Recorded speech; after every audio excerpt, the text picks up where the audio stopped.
we kind of, Sorry about that. no, that's okay. That it is, that it's accessible, right? There's a certain amount of demystifying that needs to happen so people can see themselves in those positions. I can see myself as a teacher because I've seen someone who's a teacher. Right. If I haven't seen someone or spoken to someone in IT, I really don't know what that looks like, and I don't see myself there, which is why I love what you're doing with this. Well, thank you. Yeah. But it's built from the data. So you talk about there's underrepresented people in IT, which is true. Right. But if so, the data is really kind of unique when we look at it, because IT falls under this umbrella of STEM education, science, Right. technology, engineering, and math. And so the data is currently suggesting that within the next decade, the next 8, 9, 10 years, there's going to be 4 million, depending on which resource that you're looking at, 4 million jobs go unfilled because of unqualified workers, right? So it's a lot of people who could be filling jobs, right? And all we're looking for are the qualifications. So you have to be able to do the thing. You probably should be certified at a certain level, and more than likely, get yourself associated with other professionals doing that same thing. And you could be one of those 4 million people getting a real job, making real money, and be really satisfied. And there's a third really satisfied with your life. But then if you narrow that down to IT, and this data kind of goes back about 10 years. And this is how a lot of the now current skill bridge programs that are popping up here and there. And I think I'm not officially a skill bridge, but I could definitely add value there, is that 500,000 IT jobs in America go unfilled. Okay. That's 500,000 people who could be employed. And that's significant. That's a big number. 100%. And so if we're looking at, military spouses or transitioning military members, needing to figure out how they're going to either maintain the income that they're currently having or increase their income in it's a job that's highly satisfying, not satisfactory. It's highly satisfying, because what I see when I've been teaching this, and I've been teaching IT for over a dozen years now, is we solve problems. And I know that sounds cliche, but there is a level of satisfaction when people figure stuff out. And when I talk with and my focus has been military members and transitioning military who are trained to follow a protocol, a set of procedures, and if something goes break, this is how you fix it, because it's already in the manual, and you can't go beyond that. But when they're given the opportunity to really become creative, think outside the box, and they're allowed to do that, man, that just opens up so many wonderful things, and gives them a sense of satisfaction, makes them enjoy their work so much more. And really, and then at the end of the day, they're buying that new car, because now they can afford it. They're buying that house. And so that's really where the power comes in, is being able to transform those individuals and give them those opportunities. So what go ahead. I was about to talk about my course, but it sounds like you were. Well, I think let's go back to a little bit of like the basics of what this looks like for someone who maybe doesn't have an IT background. Okay. Sure. So your class is training an individual on how to become Azure certified, right? My training is specifically is to give people job skills in the Azure portal. So really at the entry level, it's called an Azure administrator. Okay. And any other than a tech, which is just kind of handling pieces of technology and plugging in wires and whatnot, the administrator is really doing the grunt work. And I don't really want to use that because I was a grunt. I was a Marine grunt back in the day.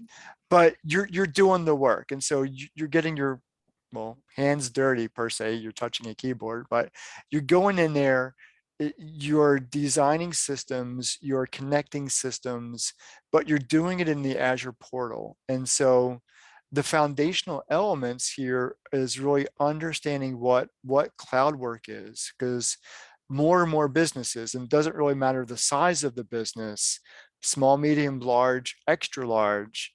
um, Amazon has a web service, Google has web services, Microsoft Right. has web services. And I just happen to know the Microsoft side of things. Right.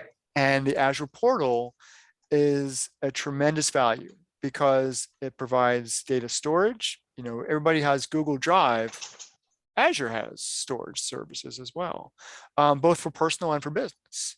But at the same time, we then get to understand how infrastructure works, how machines work, how systems work. And if you really, and I'm going a little bit ahead of myself, if you really want to know how to automate and code and script, there's a whole lot out there. And then we could develop web services and web applications. And so once you get in there, really, and then they have their own machine learning and AI departments. So if Don't be that's your frightened by passion, those so, terms, but right? Don't everybody be knows frightened what, by those terms because they're new to us, right? But they're very much things that are used on an everyday basis right, that people right. can learn So, how to I'm do. getting, so, you already know I'm excited about just talking about this. And so, Right. but let's go. So Yeah. let's go back. So, okay. So, So say I'm looking into this particular position, right? What type of companies would I be working for or with? okay. Postal Service, Lockheed Martin, government contracts, small, medium, and large. So it really doesn't matter about the company. And it doesn't really matter where you are geographically, because Microsoft has Azure data centers all over the world. Okay, so you could be Right. working in any geographic location and still be an Azure administrator.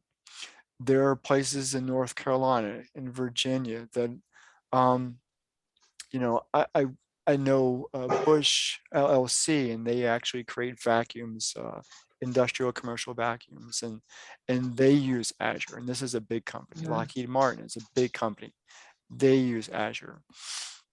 LinkedIn is actually now in Azure.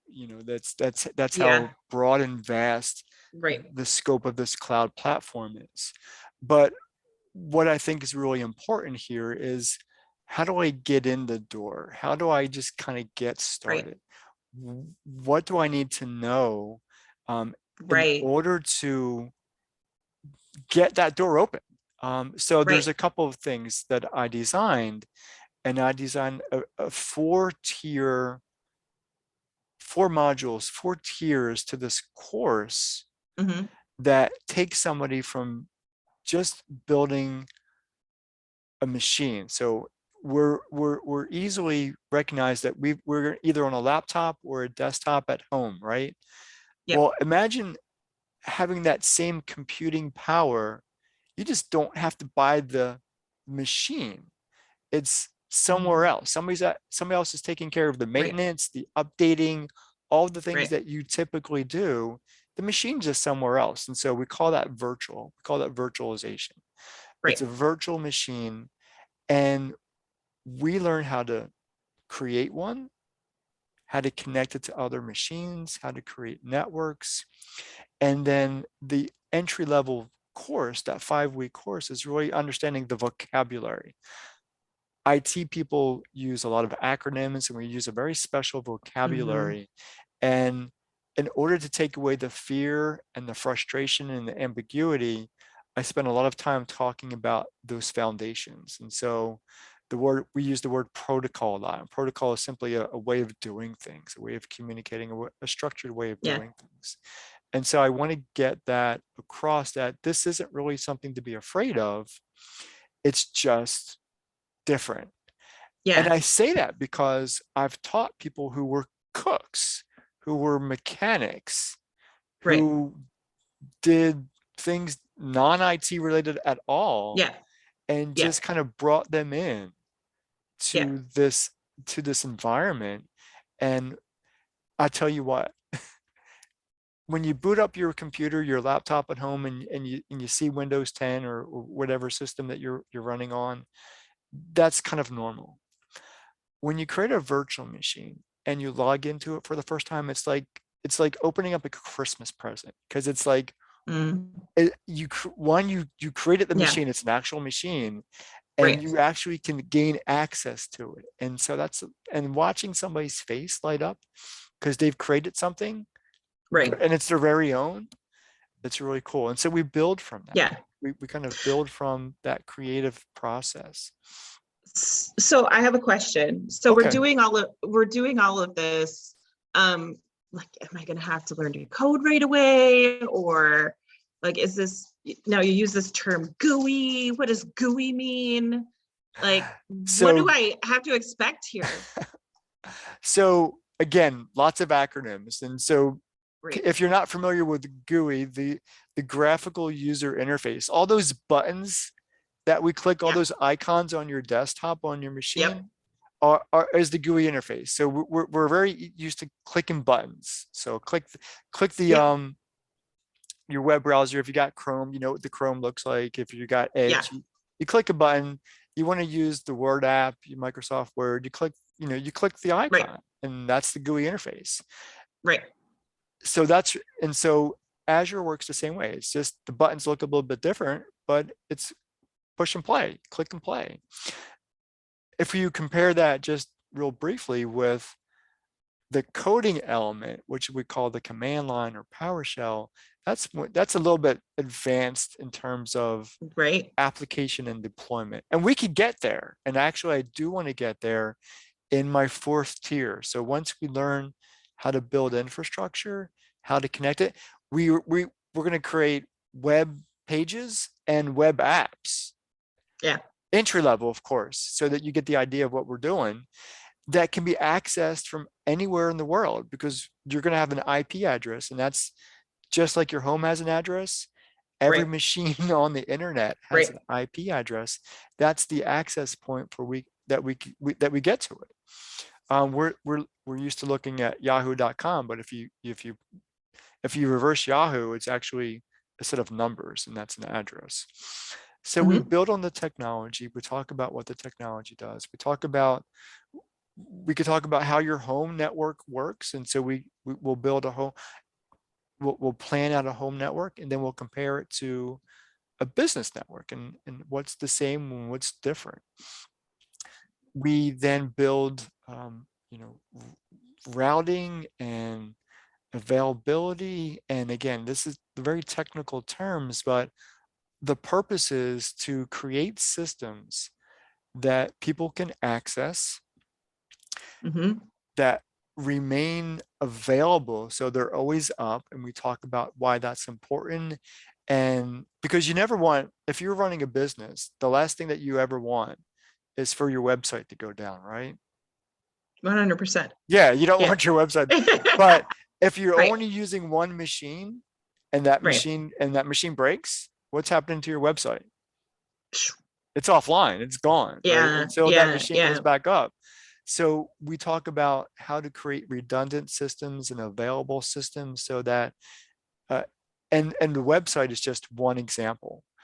There's Right. lots of services that businesses need that always have to be remain available. So we talk about how redundancy works in the cloud, and that's always available too. And then we talk about, if you want to learn to code, and we're going to call that scripting, because we're actually learning some Right. C sharp, not a whole lot, Yep. entry level stuff. I'm not in any way going to make you a software developer. That can be somebody Right. else's task. Right.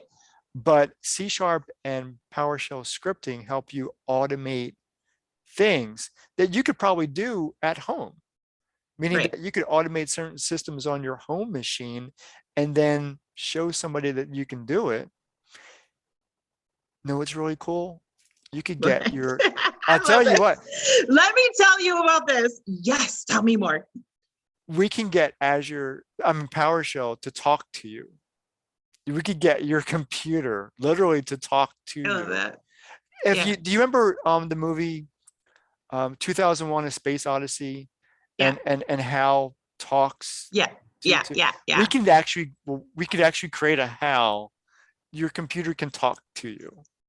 That's You awesome. could literally have So speakers open and or earphones on, and your computer can talk. yeah.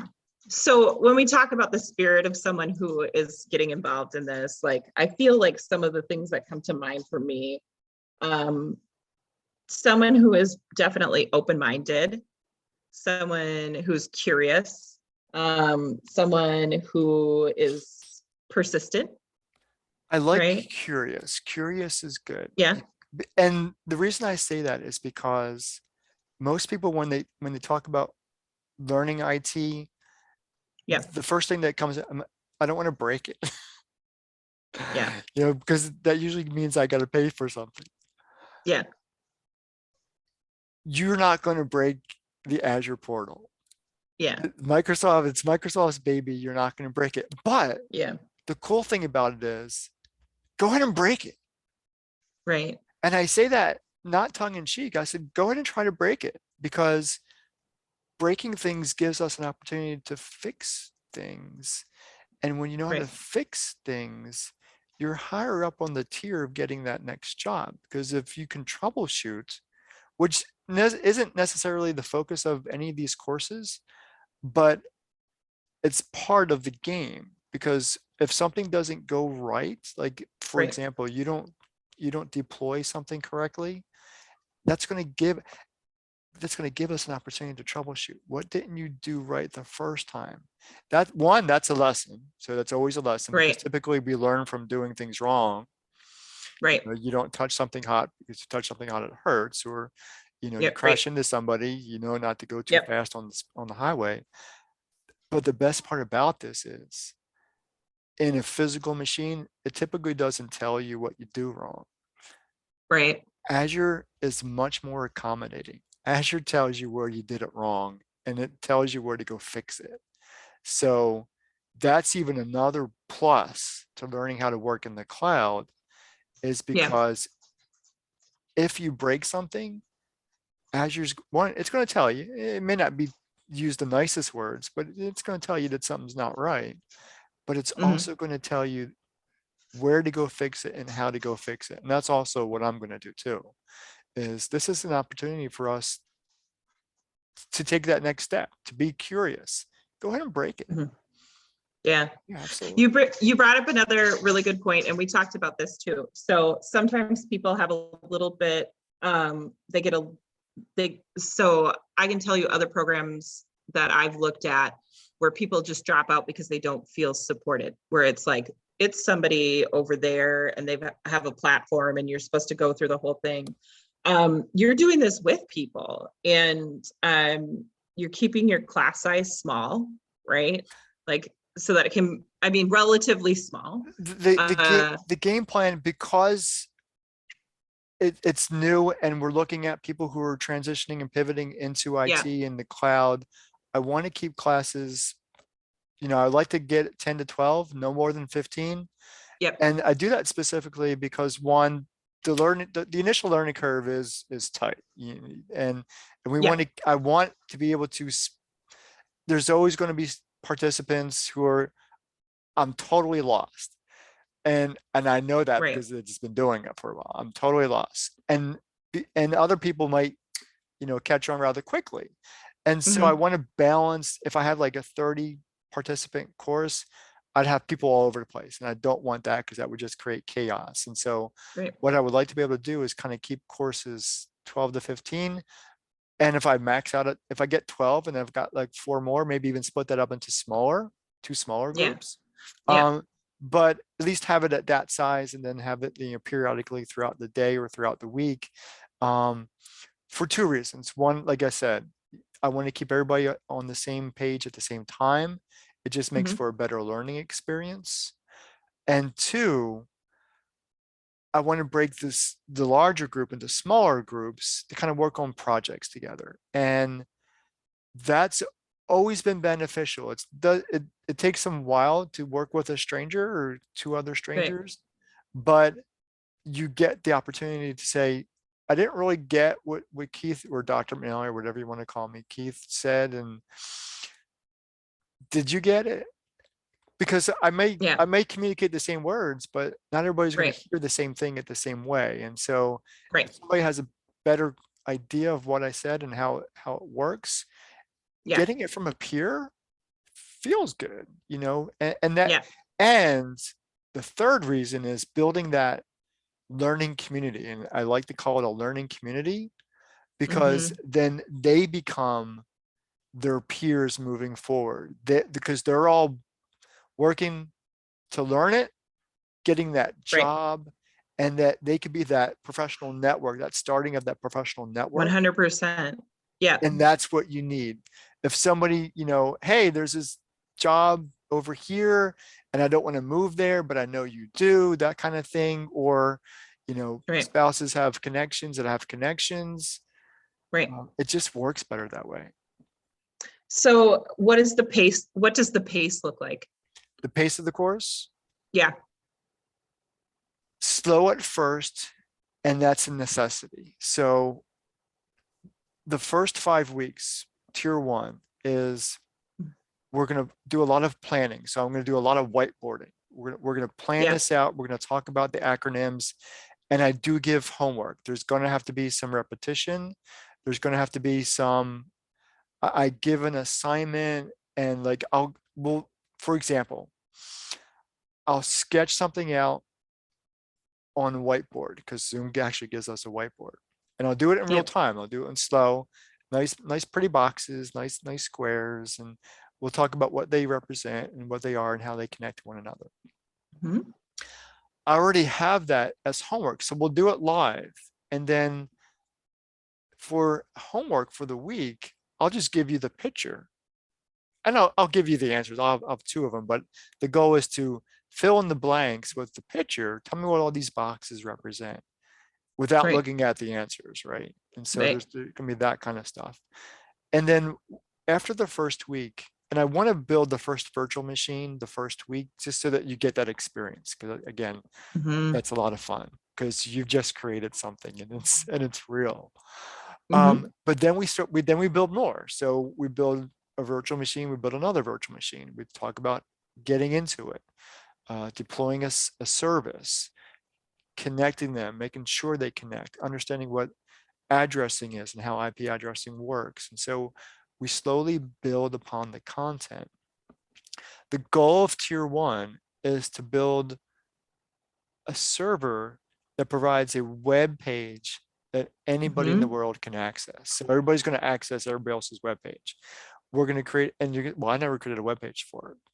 Don't worry about it. It's going to be okay. I've got the It's going to basic, be okay. it's a Yeah. basic template. It's nothing fancy. This is not an Right. e-commerce site. This is not Wix Right. or anything like that. And it's a basic web page, and we get to scribble on it, or we could upload our own image and we could scribble on that as well. It's going to be Hmm. yours. So if you want to post your own picture to the web, this is an Have at opportunity it. for you. Here's the chance. This is an opportunity to do Yeah. that. We'll Hey, just mom, look upload what an I did. image. Yeah. We'll Yeah. just upload an image of who you are, your picture, and there Yeah. I am on the web. Right. And then we Right. build from that. So like again, tier 2, we talk about redundant systems, and then tier 3, we talk about controlling access to systems and routing. And then Hmm. tier 4, we actually, those who really want to get into it and kind of really, impress that boss, we talk about Right. scripting and coding a bit. And so we'll get the computer to talk to you. Hmm. We'll create scripts that, turn the machine on or update something, and Right. really good stuff. And so it's a gradual build, but the goal is at the end of 18 weeks, I want whoever's in the course confidence. Nothing's worse than somebody who's not confident, has the skills, but not Right. confident in showing them. I could do my Yep. job. No, you need to be able to talk about what it is that you're doing. So we go from basic lecture to doing into case studies. So the goal is by tier 3 to solve a real business case Right. using the Azure tools that you know, because that's really what people who are hiring IT Yep.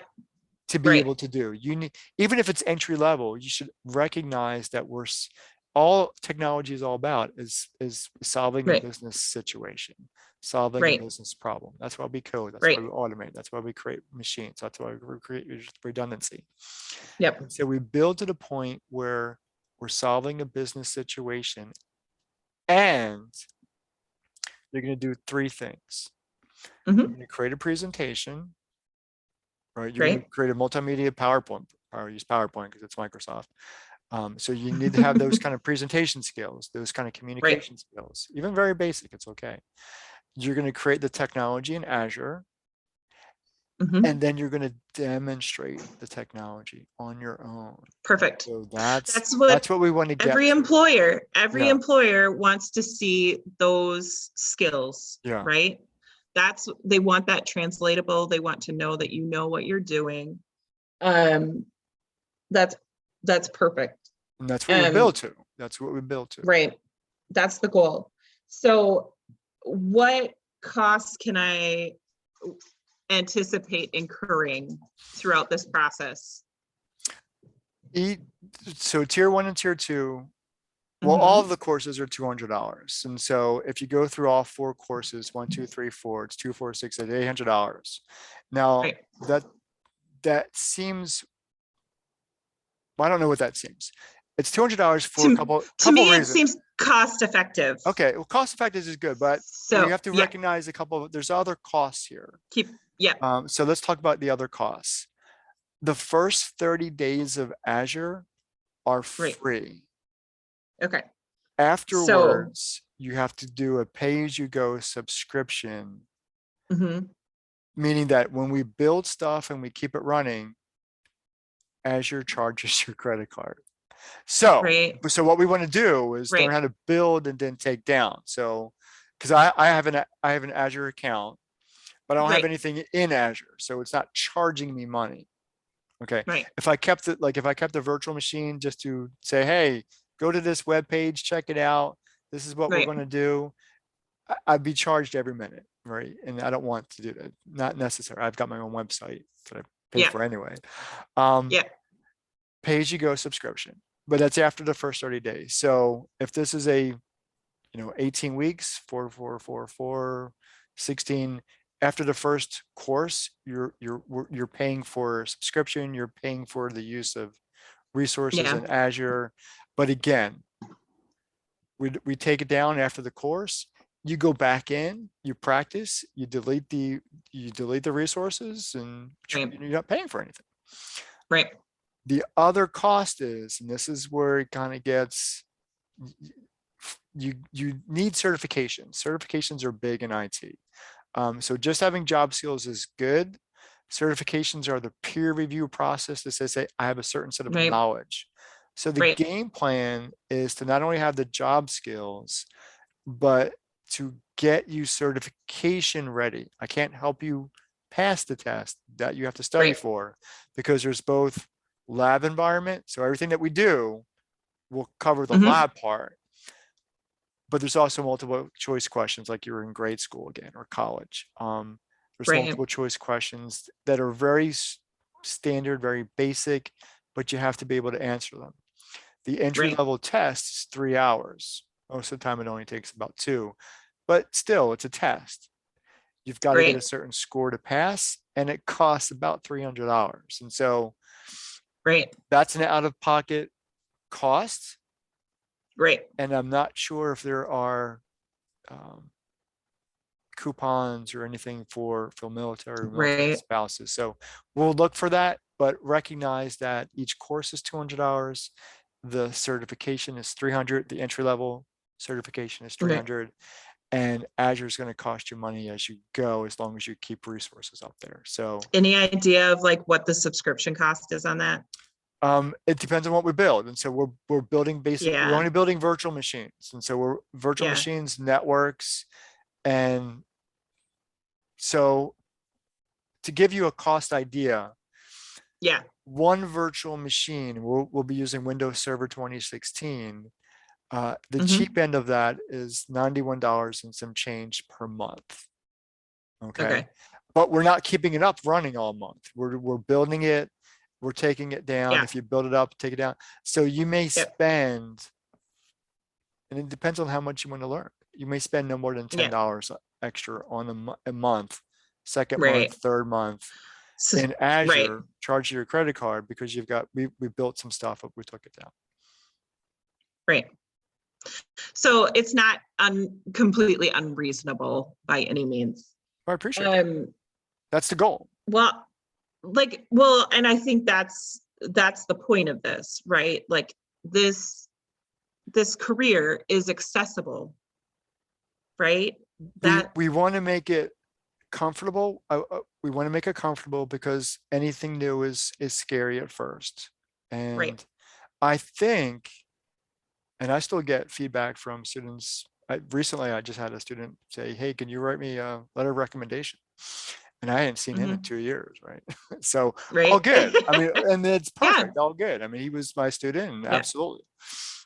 And I've got another student who is up in Maryland, Alexandria area, and every once in a while, and he's not in the virtual space, he's actually in on premise, he's actually a program manager working, and I taught routing and switching, I taught a Cisco environment, on Right. premise technologies, applications, and every once in a while he comes back, and now he's kind of probably surpassed me in that because I haven't touched an actual router in years. Right.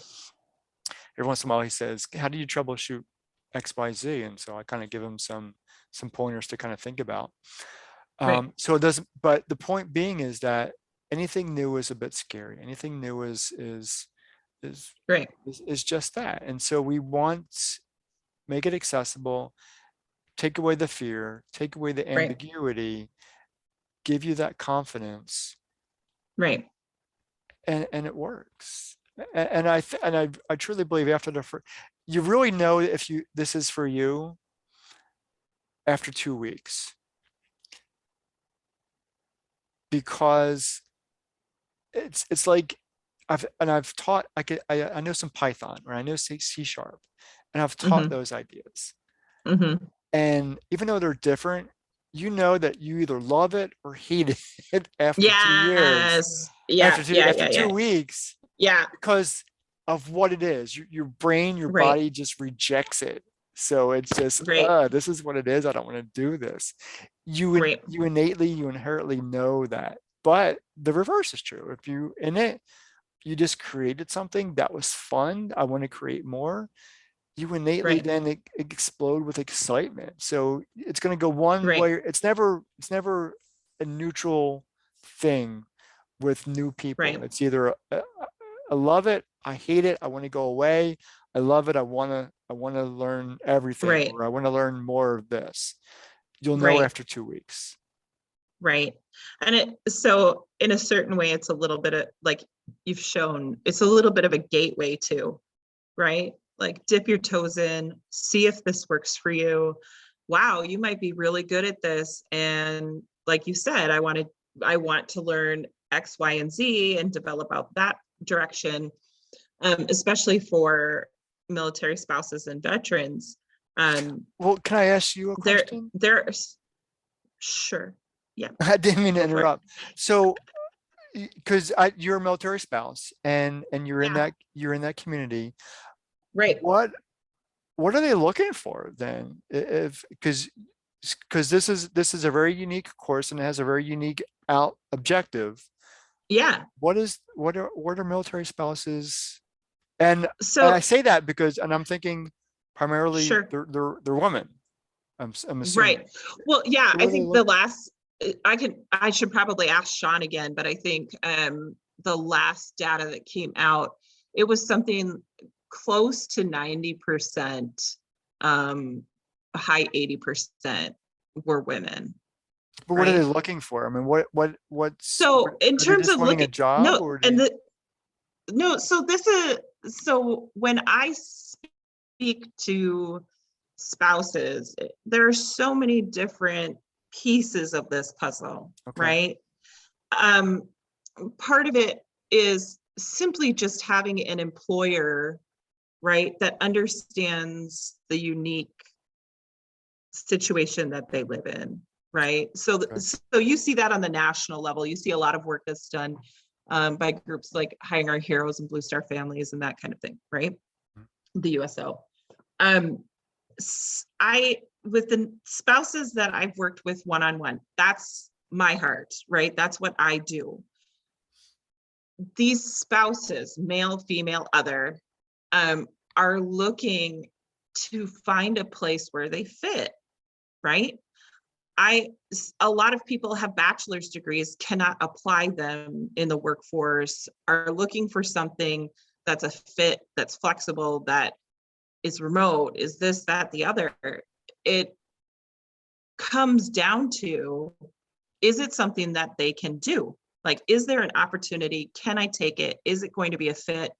And I think when people start reasoning about what they can do, like I was at a conference at one point with MSTEP, and USDA was there, and they were like, "Are spouses going to want to come and be meat packers?" And I looked at them and I was like, what kind of question is that? Of course someone's going to want that job. If you express that you appreciate them, you're flexible with them, you do all of these things. What I noticed particularly in terms of fit for IT careers, right, is that there is a level of flexibility that happens with IT careers that is different than traditional civilian positions. Like, I feel like there is everyone I know that has adapted to IT, right, has gone into that, just has this, like, I don't know, there's like a piece that goes with it. Like, you know what I mean? And maybe that's because they are the problem solvers, right?